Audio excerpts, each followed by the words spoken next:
দেখতে তো পুরো আমার মতোই। কে রাখো তুমি?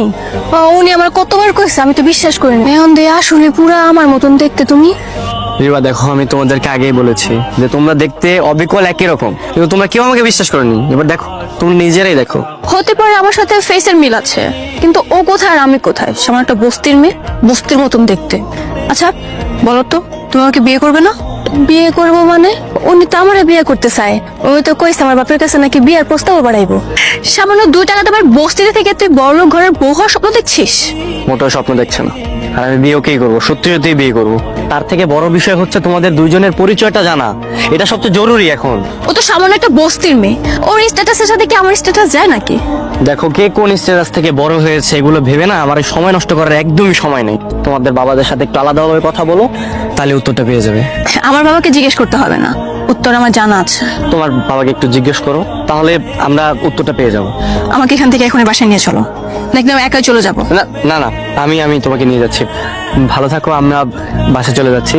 আর হচ্ছে তোমার বাবাকে প্লিজ একটু জিজ্ঞেস করো, আমি কিন্তু কালকে এসে শুনতে আসবো। তোর এত করে বলছি, তারপর তোর বিশ্বাস হচ্ছে না? বিশেষ হবে কি করে বাবা? আমি নিজের চোখে দেখে এসেছি। তো কি হয়েছে? সে তোর মতো বলে কি তোর বোন হয়ে যাবে? তুমি আমার কাছে কোনো কিছু লুকাচ্ছ না তো? কথা লুকাবো কেন রে মা? যা সত্য সেটাই তো বললাম। তুই ছাড়া আমার আর কোনো সন্তান নাই তো। কিন্তু বাজান, ওই বড় লোকের মায়েরা পুরো আমার মতন দেখতে, একরকম চেহারা। কেমনে কি বাজান? একরকম চেহারা দুনিয়ার মানুষ কয়েকজন হয়।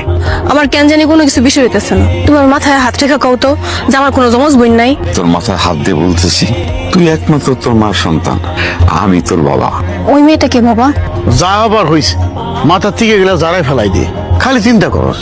ঠিকই কইছো বাজান, ওই বড় লোকের পোলাটা আমার মাথাটা পুরো বিগড়াই দিছে। ওর লগে আমার কথাই কইতাম না।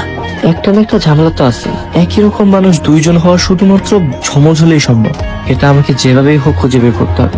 তুই বলে বস্তির কোন মেয়েকে পছন্দ করেছিস? রিবার মতো দেখতে বলে তুই রিবাকে অপমান করেছিস? বাবা, সেদিন তো আমি ওকে বলেছিলাম আমি একটা মেয়েকে পছন্দ করি। বেশ বলেছিস, কিন্তু তাই বলে বস্তির মেয়েকে? তুই যখন বলছিস দেখতে একরকম, তাহলে রিবাকে বিয়ে কর, একই তো চেহারা। বাবা, দুজন একরকম দেখতে হলো তাদের চরিত্র একরকম না। চরিত্র অনেক বিনয়ী, অনেক সহজ সরল, আর অপরদিকে রিবা অনেক অহংকারী। বাবা, আমি তোর এই কথার সাথে একমত হতে পারলাম না। বাবার টাকা পয়সা থাকলে ছেলে মেয়েদের চলাফেরা একটু অন্যরকম হতেই পারে। তার মানে এই না যে মেয়েটা অহংকারী, এটা আমাকে ভেবে বসতে হবে। তার চেয়ে বড় কথা, আমার উপর কি তোর একটুকু ভরসা নেই মা? আমি কি তোর জন্য খারাপ মেয়ে পছন্দ করব? এটা তো ভাবলি কি করে? মা তোমরা ওসব বুঝবা না। আমি চৈতিকে অনেক ভালোবাসি, আর আমি যদি বিয়ে করি ওই বস্তির মেয়েকেই বিয়ে করবো। তাহলে আমার ফাইনাল কথা শুনে রাখ, যদি বস্তির মেয়েকে বিয়ে করিস তাহলে ওই